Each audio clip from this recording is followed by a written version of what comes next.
Olá, sou De Lucas Barbosa, contador de contos, meus contos. Eu venho falar novamente com vocês sobre imigração. Imigração é um tema que sempre também me deixou curioso.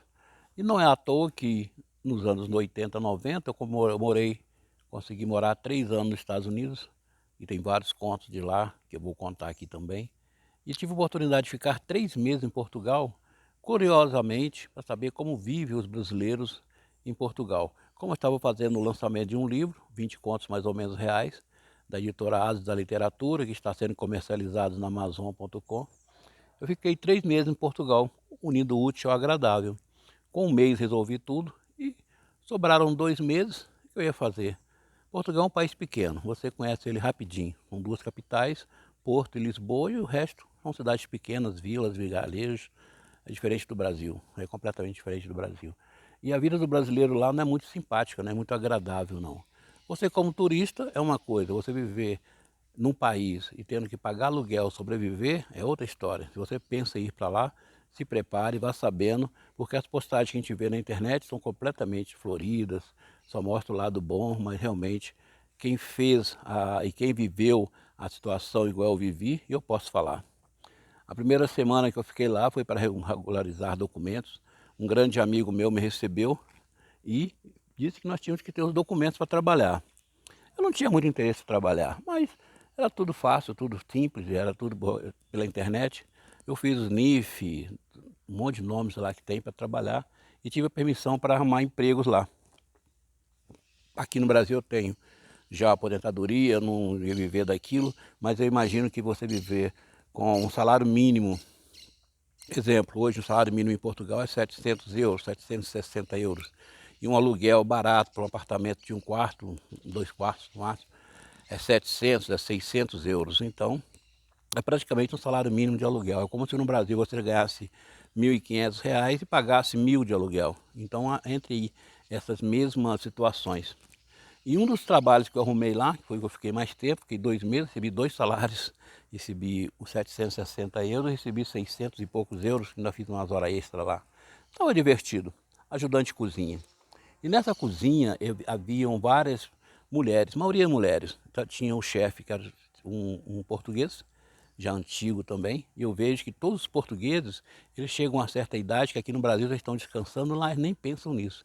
É 60, 65 anos, trabalhando mesmo pesado, e quando aposenta, todos praticamente recebem o salário mínimo. Então, muitos deles continuam trabalhando. Foi o que aconteceu nesse restaurante que eu trabalhei, que era um restaurante de uma empresa, uma grande empresa em Portugal. Eu fiquei lá 2 meses trabalhando, ajudando na cozinha, ajudando a fazer cozinha, ajudando na limpeza. Foi uma coisa divertida, pesada, mas divertida. E nessa cozinha haviam várias portuguesas, mulheres portuguesas com certeza, daquelas baixinhas, mulheres bem bonitas. Mulheres são bonitas de rosto, mas são mais idosas e estão trabalhando até hoje, 59, 60 anos, trabalhando pesado em restaurante, trabalhando em cozinha, em restaurante. Quem já teve a oportunidade de conhecer o restaurante por dentro é bem pesado. Nesse restaurante tinha também africanas. Brasileiro tinha eu somente, e tinha os brasileiros que trabalhavam na empresa, que almoçavam lá, que a gente tinha contatos. E nesse restaurante tinha uma africana muito nervosa. Ela estava lá, já trabalhando no restaurante há mais de 8 anos, então ela se considerava também uma grande líder.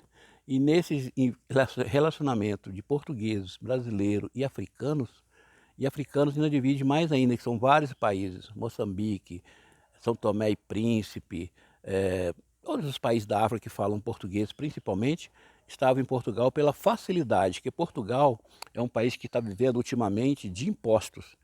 É um país socialista e ele não produz muito. E o que ele ganha? Ele ganha nos impostos que ele cobra da população. Todos que trabalham pagam impostos sobre o trabalho. É por isso que tem a legalização fácil. É muito dinheiro.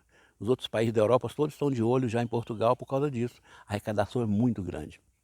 Então, nesse restaurante tinha uma africana que não aturava desafios.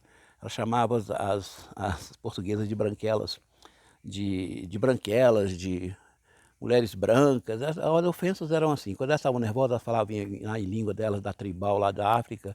Mas elas gostavam muito de mim e me relacionei muito bem com elas, com todas elas. Mas teve um dia que eu cheguei, eu não estava nesse dia da confusão, não participei dessa briga. Mas perguntei depois o que aconteceu.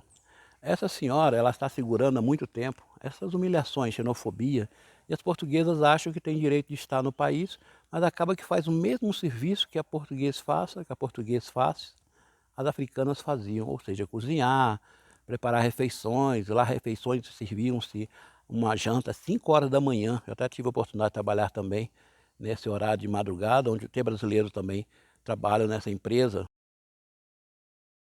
E teve uma confusão muito grande. Essa portuguesa, ela não suportava mais a branquela, que ela chamava, que era a portuguesa, que era a dona do país dela, legal, né? Todas eram legais, a portuguesa e a africana também tinham os documentos. E ela não teve paciência. Um dia a africana colocou a panela para fazer alguma coisa no fogo e a portuguesa chegou e tirou a panela. A africana chegou, colocou a panela, e a africana tirou a panela e começou essa confusão de bater boca mesmo. Não teve segunda intenção. A africana voou no pescoço da baixinha, da portuguesa, e foi apertando o pescoço dela. Ela foi ficando branca, ela é uma senhora já.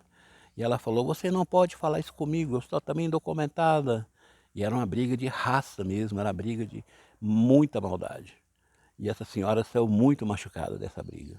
E a africana, nada foi feito com ela, porque ela também tem documento e ficou entre dentro mesmo os portugueses. Mas existe sim esse problema lá de relacionamento. Eu perguntei no dia seguinte por que ela fez isso. Ela falou que tem 10 anos que ela está em Portugal, aguentando humilhação, aguentando como se ela fosse pior do que as outras. E realmente existe essa divisão. Na hora do almoço, senta-se os africanos, senta-se os portugueses, a chefia, cada um no seu canto, ninguém conversa fora do serviço. É uma obrigação. Triste é ver mulher com 59 anos tendo que sujeitar a ganhar um salário mínimo em Portugal porque não consegue sustentar a sua família com a aposentadoria que o governo paga, quando paga. Então, são atitudes, são fatos em Portugal que, se você pretende um dia ir a Portugal, pense bastante, raciocine bastante, porque se você ganha 760 euros, no máximo quem ganha muito bem ganha 1.200 euros, um aluguel é 600 euros, então essa fantasia toda, esse clamor todo que tem em Portugal, para quem vai viver lá com família, então, tem muitos amigos que estavam lá e já estão de volta ao Brasil. O Brasil pode ser o que for, mas é um país muito bom. Então, se você tem a intenção de ir a Portugal, pense bastante, que o Brasil, apesar de todos os problemas, você está no seu país, você está sendo respeitado. E, infelizmente, a xenofobia e o racismo em Portugal, de ambas as partes, de todas as pessoas, quando são documentadas e legalizadas, já que o governo precisa tanto desse imposto, é uma situação muito desagradável. Um grande abraço a todos.